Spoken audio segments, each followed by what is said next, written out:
Hello guys, long time no see അല്ലേ? ഞാൻ ഇവിടെ തന്നെ ഉണ്ട്.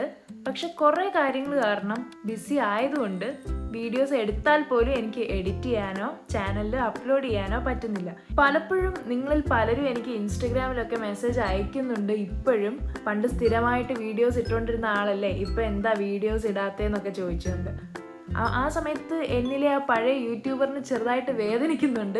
പക്ഷെ സാഹചര്യം ഇങ്ങനെ ആയതുകൊണ്ട് എനിക്ക് വീഡിയോസ് ഇടാൻ പറ്റുന്നില്ല. എങ്കിൽ പോലും ഞാൻ നിയർ ഫ്യൂച്ചറിൽ തന്നെ ശ്രമിക്കും, മാക്സിമം കൺസിസ്റ്റൻ്റ് ആയിട്ട് വീഡിയോസ് ഇടാനൊക്കെ ഞാൻ ശ്രമിക്കുന്നതാണ്.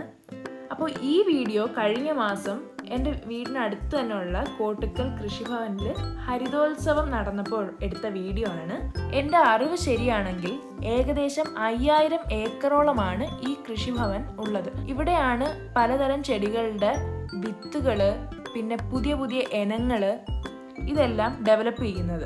ഈ കൃഷിഭവനുള്ളിൽ തന്നെ കുറേ ഏക്കറുകൾ ഇങ്ങനെ കശുമാവ് മാത്രം, പിന്നെ കുറേ ഏക്കർ തെങ്ങ്, കുറേ പ്ലാവ്, കുറേ മാവ്, അങ്ങനെ സെക്ഷനായിട്ട് തിരിച്ചിട്ടുണ്ട്. ഇതെല്ലാം കായ്ച്ചു കഴിയുമ്പോഴത്തേക്ക് ഇവർ തന്നെ ഇങ്ങനെ അടങ്കലൊക്കെ വിളിച്ച് ആൾക്കാർക്ക് വിൽക്കും.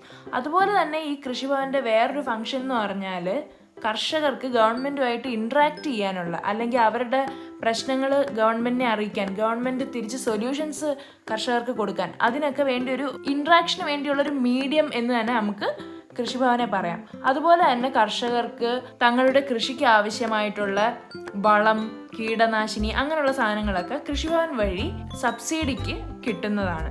കർഷകർക്ക് sprinkler installation, green house installation, drip irrigation തുടങ്ങിയ ആവശ്യങ്ങൾക്ക് കൃഷിഭവൻ വഴി സബ്സിഡി ലഭിക്കാറുണ്ട്.